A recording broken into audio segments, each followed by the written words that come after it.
नमस्कार, good morning. बहुत बहुत स्वागत है आप सभीयों का सीधा सौदा में। मैं और वीरू आज आपके सामने 10-10 खिलाड़ी ईच यानी 20 ऐसी कंपनियों की बात करेंगे जिस पे आपको नज़र रखनी है। ऑब्वियसली अगर हम शेयर बाज़ार की बात करें, भारतीय शेयर बाज़ारों की बात करें तो SGX निफ्टी आज सुबह लगभग 100 पॉइंट की तेज़ी दर्शा रहा था।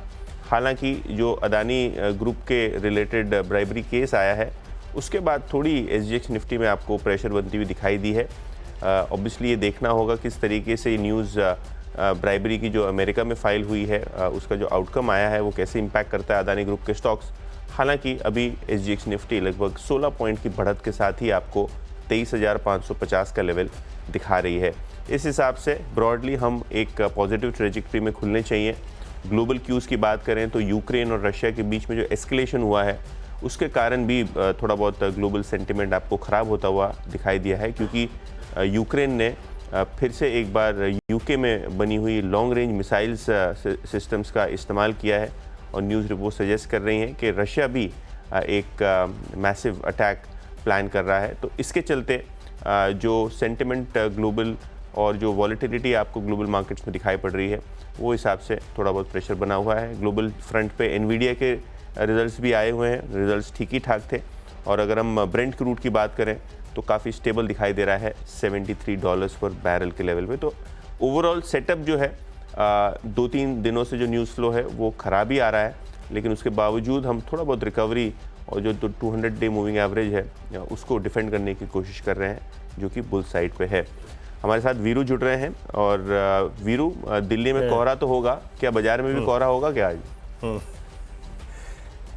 देखिए, गुड मॉर्निंग यतिन। और देखिए यतिन, 2-3 चीज़ें हैं जो पॉइंट आपने सबसे पहले रखा ना, आई मीन यूक्रेन रशिया, वो जो पॉलिटिकल टेंशन हम मंगलवार को भी आखिरी के 1 घंटे में उसके चलते कोलैप्स हुए। वो तो एक सबसे बड़ा रिस्क है ही, और वो रिस्क सबके ऊपर परसिस्ट करेगा। आप चाहे 100 पॉइंट ऊपर हो, 200 पॉइंट ऊपर, 300 पॉइंट ऊपर हो, फिर कह रहा हूँ कि कोई भी आपकी रैली इस फ्रंट पे कोई डेवलपमेंट हुआ तो वो कोलैप्स हो जाएगी, उसे मिनट भर नहीं लगेगा कोलैप्स होने में। But x of I think this development अगर आप देखें तो ये एक चीज़ अच्छी थी कि एफआईज ने मंगलवार को इस दौर की सबसे बड़ी शॉर्ट कवरिंग करी है, चाहे वो इंडेक्स फ्यूचर्स हो चाहे वो स्टॉक फ्यूचर्स हो। यकीन मानिए, मेरे ख्याल से फर्स्ट वीक ऑफ अक्टूबर के बाद इतना स्ट्रॉन्ग स्टैट्स एफआईज के पहली बार हैं डेरिवेटिव्स में। सो मैं ये कहता हूँ कि जब तक अब निफ्टी बैंक पे 50,300 और निफ्टी पर 23,400 वालेट ना हो जाए तब तक हम सुरक्षित हैं, हम कोलैप्स नहीं करेंगे। बट अगर ये वालेट होते हैं तो कोलैप्स डेफिनेटली करेंगे। इसके ऊपर रेंज बाउंड है। एक्सट्रीम स्ट्रेंथ के लिए अब निफ्टी को पार करना पड़ेगा करीब 23,800 और निफ्टी बैंक को 51,000 की ट्रेजेक्ट्री। खैर यतिन, कॉम्बिनेशंस क्या रखें आपके पहले 3 स्टॉक्स? बिल्कुल, और 3 स्टॉक्स ले लेते हैं। और जैसे वीरू बता रहे थे काफ़ी इंपॉर्टेंट लेवल्स हैं आज के सत्र में वॉच आउट करने के लिए निफ्टी पे। लेकिन 3 शुरुआती स्टॉक्स जहां आज नज़र होनी चाहिए उसमें सबसे पहले टेलीकॉम पैक में से भारती एयरटेल और इंडस टावर, ये 2 स्टॉक्स पे नज़र रहेगी। भारती एयरटेल ऑब्वियसली यहाँ 2 न्यूज़ हैं। सबसे पहली जो न्यूज़ है वो एक राहत वाली है, जहाँ एक फेवरेबल डिसीजन सुप्रीम कोर्ट की तरफ से आपको इंडस टावर के लिए आता हुआ दिखाई पड़ रहा है, जहां जो सेनवैट क्रेडिट जो मिलना चाहिए कंपनी को इनपुट पे वो मिलता हुआ नज़र पड़ेगा, जिसके कारण 3,700 करोड़ रुपए की जो कॉन्टिंजेंट लायबिलिटी पहले दिखाई पड़ रही थी अब वो हट जाएगी, ये सुप्रीम कोर्ट के रूलिंग के बाद। ऑब्वियसली इसमें जो फ़ायदा होगा वो इंडस टावर को तो होगा ही, लेकिन भारती एयरटेल, क्योंकि ये इंडस टावर का एक बड़ा शेयर होल्डर है, यहाँ आपको थोड़ा बहुत फ़ायदा होता हुआ दिखाई देगा। इसके अलावा जो कंपनी ने एक्सचेंजेस को इन्फॉर्म किया है कि नोकिया एक multi billion 5G extension deal India operations के लिए जीतती हुई नज़र पड़ी है। और ये जो 5G का ओवरऑल ऑर्डर है जिसके कारण भारतीय एयरटेल भी फोकस में रहेगा, तो ये दोनों ही स्टॉक्स आपको आज हरे निशान में आते हुए दिखाई पड़ सकते हैं। तो ये शुरुआत के 2 टेलीकॉम स्टॉक्स जो हमको फोकस करने चाहिए, ग्रीन में लेके चल रहा हूँ। इसके अलावा डॉक्टर रेड्डीज़ है, ये एक स्टॉक जो है वो रेड में लेके चल रहा हूँ, क्योंकि US FDA ने इनका जो हैदराबाद का यूनिट है यहाँ इंस्पेक्शन कंक्लूड किया है। और इंस्पेक्शन के बाद जो फॉर्म 483 होता है उसमें 7 आपत्तियाँ यानी 7 ऑब्जर्वेशंस अनाउंस हुए हैं एक्सचेंजेस पे, जिसके कारण स्टॉक में आज थोड़ा बहुत सेंटिमेंटल डाउनटिक रह सकता है। तो भारती एयरटेल, इंडस टावर ग्रीन में लेके चल रहा हूँ और डॉक्टर रेड्डी सेंटिमेंटली आज थोड़ा बहुत नेगेटिव न्यूज़ फ्लो है, तो रेड में लेके चल रहा हूँ वीरू। ओके, तो ये नहीं, यहाँ पे 3 स्टॉक्स पिक किया, 3 मेरे यहाँ पर। देखिए शुक्रवार, सॉरी एक तो एक दिन की छुट्टी के बाद ऐसा लगता है कि बार बार शुक्रवार आया था पिछला सेशन। मैं पिक कर रहा हूँ कोफोर्ज। आईटी अभी भी स्ट्रांग है मेरे ख्याल से। जो था आपका जो रिवर्सल था ट्यूसडे का, मंडे का कोलैप्स था, उसको हमने काफ़ी हद तक कंपनसेट किया। अच्छा क्लोज था निफ्टी आईटी का भी, हालांकि वो और अच्छा होता अगर ये डेवलपमेंट ना होता जियोपॉलिटिकल। मैं कोफोर्ज को पिक कर रहा हूँ, मिड कैप आईटी में सबसे स्ट्रांग। और देखिए इसकी स्ट्रेंथ का कोर इंडिकेटर ये है कि ये स्टॉक अपने even shortest moving average 10 day exponential moving average को नहीं वायलेट कर रहा है। ये तब तक स्ट्रांग है जब तक ये करीब करीब 8050 यानी यहाँ से भी करीब 63 रुपये नीचे अगर आ जाए तो भी कंस्ट्रक्टिव पॉजिटिव भी होगा। 2% लॉन्ग वो एडिशन हुआ था। अभी अगर ये शुक्रवार का हाई काटता है, सॉरी मंगलवार का हाई काटता है, तो अ swing towards 8250 8280 looks possible. Structure strong है। कोरोमंडल जरा दूसरा स्टॉक लेके आइएगा। देखिए कहाँ तक स्ट्रेंथ परसिस्ट करेगी ये आपको जानना बहुत ज़रूरी है। बाजार खुले सिंक हो, ऐसा नहीं कि इन स्टॉक्स में ताबड़तोड़ कूदना है, पहले दिमाग लगाइए इस पर। कोरोमंडल का स्ट्रक्चर अच्छा है और ये अपना 21 अगस्त से लेकर अब तक का पूरा जो प्राइस जोन है उसको बाइसेक्ट करने की तैयारी कर रहा है। अब कोई स्टॉक अपने ऑल टाइम हाई को जब काटे जाता है ना, तो याद रखिएगा 2 कदम पीछे आना लाजमी है। सो कब तक स्ट्रेंथ करेगी परसिस्ट ये भी जान लीजिए। शॉर्ट कवरिंग इसमें हुई, डे हाई पे क्लोज हुआ जब बाजार कोलैप्स हो रहा था। यहाँ पे स्ट्रेंथ परसिस्ट करेगी जब तक ये 1737 के ऊपर है, और अगर ये ऊपर की तरफ 1770 काटता है तो यकीन मानिए इसमें करीब करीब 1810 1820 के पोटेंशियल है। स्ट्रक्चर बहुत स्ट्रांग है और एक रेंज ब्रेकआउट की तैयारी करता हुआ। और फिर मैं रखूंगा एक यहाँ पर दिवीज लैब को। इनफैक्ट स्क्रीन पे लेके आइएगा, ये एक ऐसा स्ट्रक्चर है जो फार्मा में 50 डे एक्सपोनेंशियल मूविंग एवरेज को होल्ड करके, एक रेंज सपोर्ट को होल्ड करके जो परसिस्ट कर रही थी फर्स्ट वीक ऑफ अक्टूबर से, ट्रेवल किया इसने, सारे एवरेजेस के ऊपर क्लोज दिया, अच्छे वॉल्यूम्स थे, ऑप्शन एक्टिविटी भी स्ट्रांग थी। मेरे ख्याल से अभी यहाँ पर जो इमीडिएटली टारगेट नज़र आ रहा है वो है करीब 6000 की ट्रैजेक्टरी, और जिस लेवल पे हमें नीचे सपोर्ट के तौर पे अगर आप देखें नज़र आ रहा है, वो स्पॉट बता रहा हूँ मैं आपको, करीब करीब 5830 5850 उसके ऊपर अगर होल्ड करता है तो स्ट्रांग रहेगा। मंगलवार को अच्छी शॉर्ट कवरिंग थी यहाँ पे। कहते अगले आपके 3 स्टॉक्स। तो देखिए अगर हम बात करें तो जो अगले 3 स्टॉक्स हैं, यहाँ सबसे पहले टाटा पावर पे फोकस रहना चाहिए। इन्होंने भूटान सरकार के साथ और वहाँ की एक कंपनी के साथ करार किया है 5000 मेगावाट की रिन्यूएबल एनर्जी प्रोजेक्ट्स बनाने के लिए। इसका स्कोप होगा 2500 मेगावाट पंप स्टोरेज और 500 मेगावाट सोलार एक फेज़ में। ऑब्वियसली भूटान के साथ जो भारत के करार हैं और जो टाटा ग्रुप का इन्वॉल्वमेंट अब हुआ है, तो शायद ये एक सेंटिमेंटल पॉजिटिव न्यूज़ तरीके से आपको टाटा पावर पर रिएक्ट करता हुआ दिखाई पड़ सकता है। इसके अलावा अगर हम टाटा पावर की बात करें तो इनकी जो रिन्यूएबल एनर्जी पाइपलाइन है वो बढ़ती चली जा रही है, और इस करार के साथ विजिबिलिटी भी आपको पंप स्टोरेज प्रोजेक्ट्स हों या सोलार प्रोजेक्ट्स हों आपको आती हुई दिखाई पड़ रही है। तो कुल मिला के जो पार्टनरशिप है वो 5000 मेगावाट डेवलप करने के लिए है, क्लीन एनर्जी प्रोजेक्ट्स, जहाँ तक कि भारत और भूटान के बीच में करार होने के बाद होती हुई नज़र पड़ रही है। इसके अलावा पीएसपी प्रोजेक्ट्स नज़र रखिए इस स्टॉक पे। अदानी इंफ्रास्ट्रक्चर ने 26% स्टेक खरीदने के लिए यहाँ अपनी बोली लगाई है, और ओपन ऑफर जो है 642 रुपीज़ पर शेयर, मार्केट प्राइस से थोड़ा कम है लेकिन 642 रुपीज़ के आसपास आपको ये ओपन ऑफर आती हुई नज़र पड़ सकती है। इसको ग्रीन में लेके चल रहा हूँ। ऑब्वियसली अगर हम बात करें तो पीएसपी प्रोजेक्ट्स के रोड प्रोजेक्ट्स, इंफ्रा प्रोजेक्ट्स जो हैं, यहाँ आपको अदानी की प्राइवेट कंपनी जो है अदानी इंफ्रा ओपन ऑफर करती हुई दिखाई पड़ रही है। इन्होंने पूरी कंपनी जो है एक्वायर करने का मन बना लिया है, तो इस M&A एक्टिविटी के बाद शायद ये स्टॉक भी आपको फोकस में दिखाई पड़ सकता है। इसके अलावा जो छठा स्टॉक मेरी लिस्ट में है वो है एजिस लॉजिस्टिक्स। काफ़ी इंटरेस्टिंग न्यूज़ है। एजिस वोपैक टर्मिनल्स करके इनकी एक सब्सिडरी है जिन्होंने IPO के लिए फाइलिंग की है मार्केट रेगुलेटर के साथ, और IPO में जो फ्रेश इक्विटी शेयर्स होंगे वो लगभग 3500 करोड़ रुपए के होंगे। ऑब्वियसली ऑफर फॉर सेल की डिटेल्स नहीं दी गई हैं, लेकिन फ्रेश इशू जो है वो 3500 करोड़ रुपए का आएगा, और शायद इससे जो पेरेंट है एजिस लॉजिस्टिक्स, इसके अंदर आपको वैल्यू अनलॉकिंग होती हुई दिखाई पड़ सकती है। तो सब्सिडरी के IPO के चलते ये स्टॉक भी वीरू ग्रीन में लेके चल रहा हूँ। ओके, एजिस लॉजिस्टिक्स आपका यहाँ पे ग्रीन में है। इसके बाद मैं पिक करूँगा अपनी टीम के मैं 3 खिलाड़ी अलग। देखिए federal bank mid cap banking में मतलब मेरे ख्याल से सबसे स्ट्रॉन्गेस्ट स्पेस है। मिड कैप बैंकिंग में जब मैंने नज़र डाली बाकी बैंक्स पे, चाहे वो PSU बैंक्स हो, उतनी स्ट्रेंथ नज़र नहीं आई मुझे। इसने अपना ट्यूसडे को ऑल टाइम हाई टेस्ट किया, हालांकि बाजार के साथ थोड़ा सा ये भी कोलैप्स हुआ, but still close was strong. यहाँ पे ऑक्शन एक्टिविटी काफ़ी अच्छी खासी है, 200 पे स्ट्रॉन्ग पुट राइटिंग भी हुई है। और आप जरा OI देखिए, इसका करीब 2 लाख शेयर घटे। यानी हुआ क्या? यानी हुआ ये कि जो लास्ट वीक अप्रॉक्सीमेटली 11 नवंबर के आसपास शॉर्टिंग इस स्टॉक पे हुई थी ना, वो कवर होती हुई नजर आई, उसने वो थ्रस्ट जनरेट किया।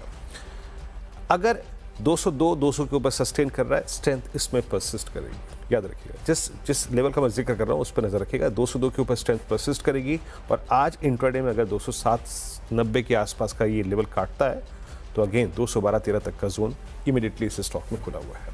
उसके बाद मैं पिक करूंगा MCX मेरे ख्याल से उस फेज में भी, जब अक्टूबर में मिड में बाजार कोलैप्स हो रहा था, सबसे स्ट्रॉन्गेस्ट स्टॉक था, along with I think BSE।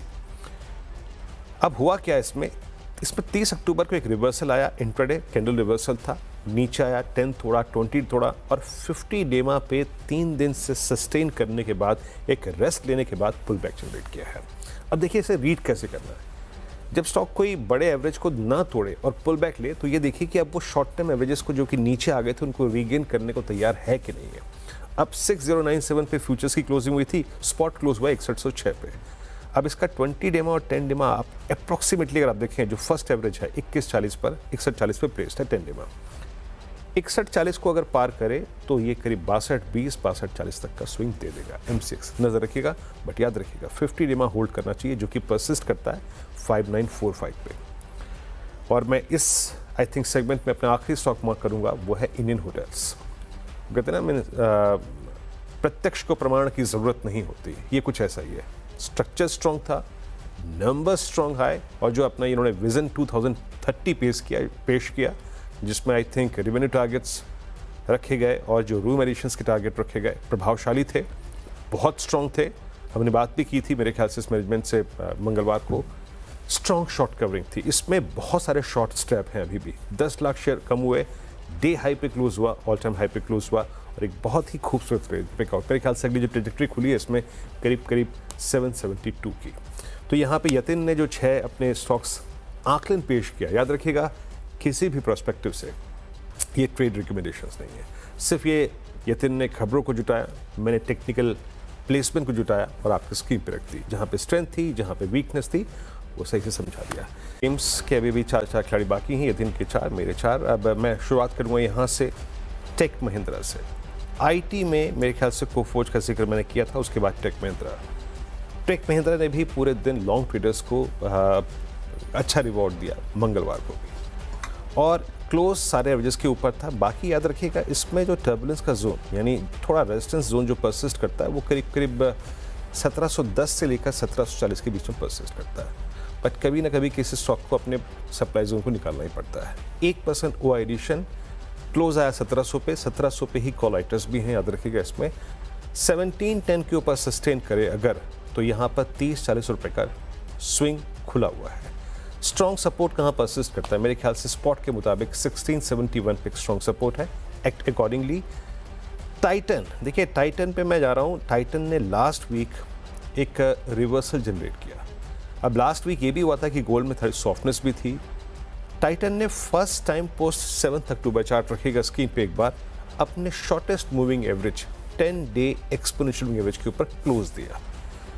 हुआ क्या? प्राइस में शॉर्ट कवरिंग थी, यानी जो शॉर्ट्स थे वो इस पर्टिकुलर पॉइंट पे आके कवर करने लगे। किसी भी स्टॉक में स्ट्रेंथ आने से पहले शॉर्ट कवरिंग के एक लंबे दौर की जरूरत होती है। ये मंगलवार को इंट्राडे में टेस्ट किया था इसने 20 डे में भी। 3200 के ऊपर परसिस्ट करेगा, स्ट्रेंथ रहेगी, रीगेन करेगा अपनी स्ट्रेंथ को और दे सकता है मूव मेरे ख्याल से 3280, 3286 तक का, बशर्ते ये एक जोन 3200 या फिर 3190 को होल्ड करे।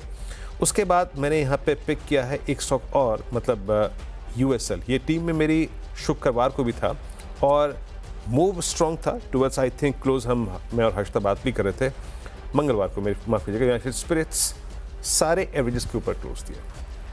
OI शेड हुआ, शॉर्ट कवरिंग अच्छी थी और आप ये समझ लीजिएगा कि 25 सितंबर से चली आ रही स्लोपिंग डाउनवर्ड चैनल बाइसेक्ट हुई, बहुत स्ट्रांगली बाइसेक्ट हुई। अच्छा मूव कब देगा? अगर आप 1500 का जोन पार कर जाए। इन दैट केस जो पहला रेजिस्टेंस परसिस्ट करता है वो है करीब करीब 1539 पे, नज़र रखिएगा। और लास्ट स्टॉक जो कि मैं यहाँ पे नेगेटिव साइड पे प्लेस कर रहा हूँ, और वो देखिए कैपिटल गुड्स में जिन स्ट्रक्चर्स में प्रेशर है उसमें एक है कमेंस, स्क्रीन पे लिख आइएगा। क्लोज हुआ 200 डे एक्सपोनेंशियल मूविंग एवरेज के नीचे विद स्ट्रॉन्ग वॉल्यूम्स। ओआई आपकी स्क्रीन पे एक बार आएगा, और यहाँ पे मैंने 3300 पे थोड़ी बहुत कॉल राइटिंग भी देखी। तो अगर ये 3290 के नीचे परसिस्ट करता रहा तो वीकनेस आएगी, एक्ट अकॉर्डिंगली। बट रिवर्सल कब आएगा? अगर ये करीब करीब 3330 के जोन को रीगेन कर गया। यतिन, मेरी टीम पूरी हो गई, आपके अगले 4 खिलाड़ी। तो बढ़िया से वीरू ने अपनी टीम जो है पूरी कर दी है, और आपको बहुत सारे लेवल्स बताए हैं जो वॉच आउट करने हैं स्टॉक स्पेसिफिक। ऑब्वियसली ये रिकमेंडेशन नहीं है।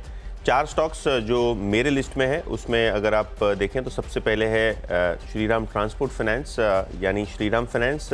यहाँ जो है ब्रोकरेजेस जो है अपने मॉर्गन स्टैनली जैसे ये ओवरवेट बन के चल रहे हैं। 4200 रुपये के टारगेट्स इस स्टॉक पे रखे हैं।